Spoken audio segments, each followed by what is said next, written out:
Hey everybody, how you doing? It's Bruce here with Traveling with Bruce. Welcome back to my channel. Today is daily number 13. 10 plus 3, number 13. Fantastic. December the 11th, 2017 is today's date. It's a Monday, and today I'm going to talk about cruise ship updates. There's a lot of news to go over, and I want to let you know what's coming up the next 3 months going into 2018. First of all, if this is your first time ever at this channel, welcome to Traveling with Bruce. You have landed on a channel where you're looking at a guy like me, unfortunately, who's made a bunch of videos about my travels around the world, cruises I've been on, how to get a good deal on the cruise, how to find a good deal on the cruise, and dailies, where I just talk about, whatever. And we've got 85 subscribers now. I've added like 10 in the last week. Fantastic. Over 22,000 views on my channel. I'm adding about 1,000 views every 2.5 days. This is wonderful. The numbers are picking up. Over 120 countries people have been watching from over 120 countries already. Amazing, just amazing. Welcome aboard. If you like the videos I do, give me a thumbs up, please. Give me a comment. If you really like what I'm doing, please subscribe. The more subscribers I get, the more YouTube will promote the channel. They tell me as soon as I hit 100, the algorithms change and my channel becomes a little more legitimate in the eyes of the computer, if the computer has eyes. So, wow, thank you. Okay, today's video, talking about cruises and generally some travel updates for you. I'm getting a lot of questions and comments about this, and I wanted to kind of fill you in on what's happening. You folks all know I've done a bunch of videos about Hurricane Irma and Hurricane Maria, the devastation in the Caribbean that just tore the place apart, even hit Florida. And you've seen the difference between recovery in Florida and Houston, by the way, which also got hit. Houston strong, way to go. Way to go Astros, by the way, way to go.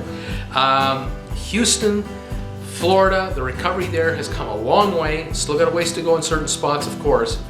And then we compare that to the Caribbean. And depending on where we're dealing with in the Caribbean, it's different. Place like St. Thomas, U.S. protectorate, wow. The Marines landed there and they went at it. St. Thomas has come a long way back from being 90% destroyed. Saint Martin, French protectorate, Dutch protectorate. Those two governments have poured in billions, and personnel like you cannot believe, right down to police forces. I mean, they have taken over and have really cleaned things up. Those two, that island is well on its way to coming back. Half the island is Dutch, half the island is French. They're coming back strongly. Dominica, what a terrible story. Dominica is an island we don't hear much about. I bet you folks haven't seen a story on Dominica since October. But Dominica is a proud island. It's an island nation unto itself, and they're desperate for help. They are really struggling. They don't have a massive G7 country to bail them out. They're having a tough time of it, and they're doing it themselves, and God bless them for it. And then there's Puerto Rico.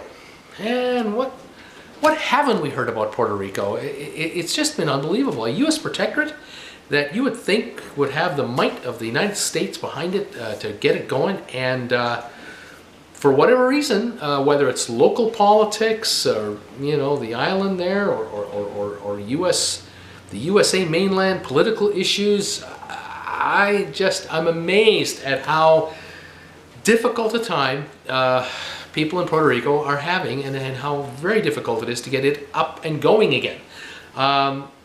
But this is a reality of the world in which we live. Now, as far as cruise shipping goes, if you're on a cruise ship and it says our itinerary is we're going to stop in St. Thomas or St. Martin or in Puerto Rico for a day trip in any of these spots, not to worry. The cruise ships do excellent homework with regard to what would it be like for you as a passenger if we drop you off for the day in St. Thomas or St. Martin or Puerto Rico. They are not going to drop you off on an island that is decimated and all you're going to see is garbage everywhere and rotting food and all that sort of stuff. That's not the way cruise ships operate. These folks are sharp. They have incredible marketing departments. They know what the passenger wants, and they're not going to put you into a dangerous situation or to a very unsanitary situation. Not a chance. But on the other hand, if you are a frequent cruiser and you've been to St. Thomas before, and you've seen certain things of St. Thomas that you want to see again, you may not be as fortunate this time around, because it's early days for the recovery, and you know, the number one thing to fix is infrastructure. Get the potholes around the port fixed up, get the tourist shops back up and running, get the local bars up and running again. But you know, as far as other attractions go, if they're privately run and operated, we don't know what the situation is, and there may be you know, a number of facilities that are still not up and running at this point in time. So it's the same for St. Martin. And the same for Puerto Rico, except for, say, Old Town San Juan. If you get off the ship and head to Old Town San Juan, likelihood everything's fine. You probably won't notice too much, although there'll probably be a lot of construction going on for repair work, and you'll have to tend to that. Same with the other islands. So, you know, they may not be those peaceful tropical islands that you're used to visiting. They may well be construction sites with a lot of work being done to get things up and going again. And can you blame them? No, but it's a reality, okay? Another thing to remember too, a number of ports, you know, the cruise lines have taken ships to a number of other ports to avoid certain damaged areas. One of the places that the cruise ships have loaded up on, and the government has agreed to take them in, is the Cayman Islands. Grand Cayman, a great place. I know it well. I used to live there. I know the area very well. The island had a rule in place, at least when I was there, that no cruise ships on Sundays, just Monday to Saturday only. The trick of it, though, is that lately, in the last few years, there have been days where there are 4 or 5 cruise ships per day visiting the island. Now, if you're an islander and you're in the taxi business or in the minibus business or taking folks out to Stingray City, it's all good. You got 4 ships with 3,000 passengers each, 12,000 passengers, man. You don't have to offer discounts. You have no problem getting tourists and customers. But for the customer, you know, it's kind of crowded in some of these spots. Grand Cayman isn't, you know, like the city of Miami where you can just disperse. This is not that big a place, and so some of these popular tourism spots might be a bit too heavily frequented. And I'm hearing now, for this winter season coming up, and we're into it already, by the way, there will be 5, 6, or 7 ships a day visiting the Cayman Islands. And now we're talking about 15 to 20, 21,000 people a day invading this little island, which has a population of 35,000 people. I mean, we're talking 2/3 of the population of day visitors in and out. The port facility, you can't park the ship at the pier in Grand Cayman. The ships stop about a half mile offshore. They have to weigh anchor there, and then they have to use their tenders, or their lifeboats, their tenders, to take you to shore and back. And the problem is that the shore facilities in the Caymans can handle 2 tenders at a time. And when you've got 4 or 5 cruise ships dropping off and then picking up, we're talking lineups to get out.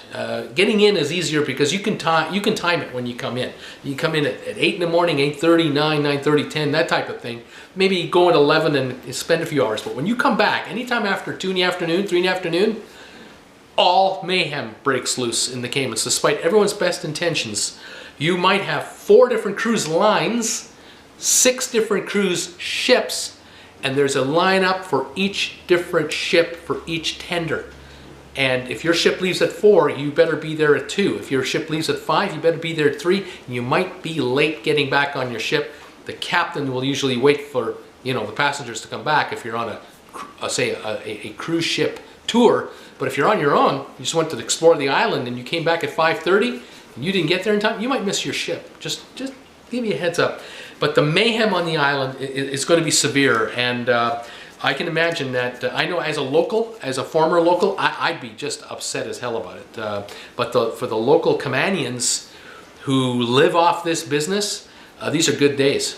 Their fortune are from others' misfortune, unfortunately. But that's the way it goes. This is the way this business works. So be forewarned. When you look for a cruise, check out where it's going.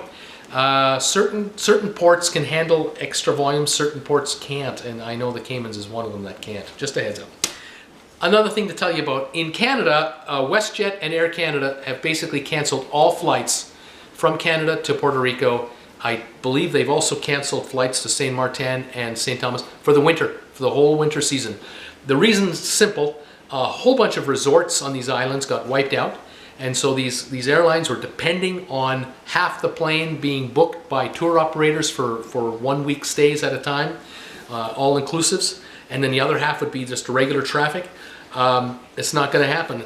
Cruise tour operators have canceled 1 week and 2 week long all-inclusive to certain islands because their resorts have been wiped out, or certain price points have been wiped out, and they just can't make it pay. So they've decided to, you know, shoot for all-inclusives in Cuba or Jamaica or you know, other islands that weren't affected by the hurricane, Mexico, that type of thing.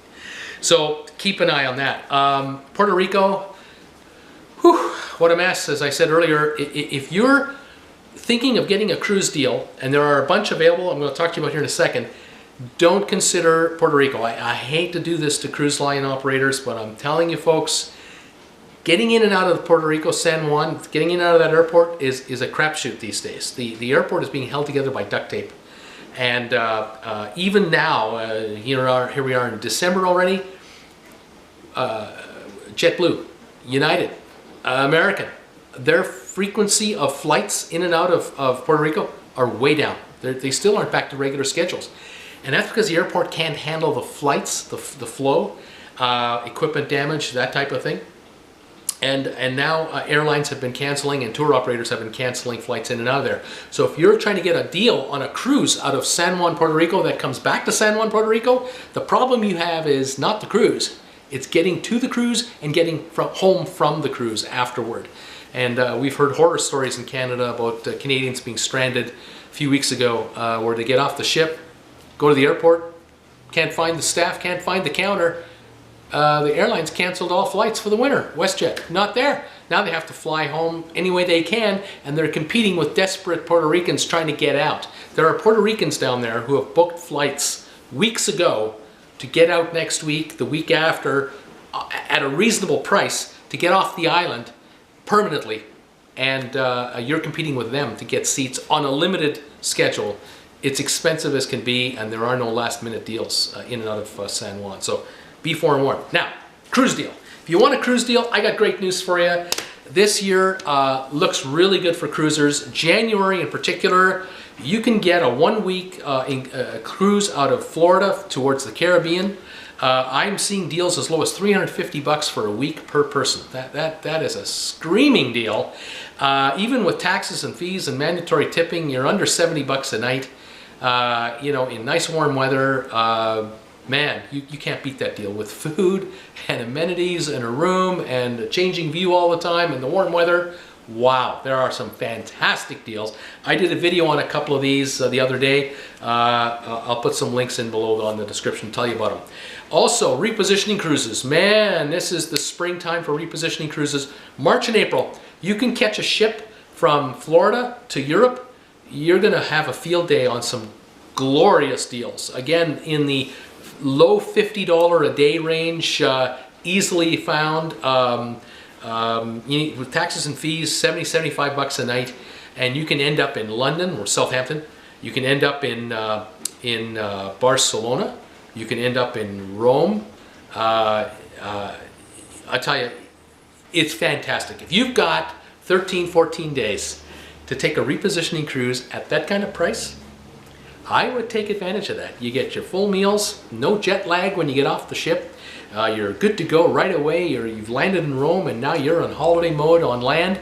And if you take a one-way flight home, say you work your way from Rome by train or tour, bus tour, whatever you're doing, you slowly work your way back into Europe, and you even take a Ryanair or an EasyJet flight to London Heathrow or to Paris or wherever, you can get a one-way flight home from there. I'm sure at a decent price, especially April. It's still shoulder season, so the airfares are low, and you're going the right direction. You're coming back to North America. You can make yourself a pretty good cruise and holiday itinerary using a reposition cruise.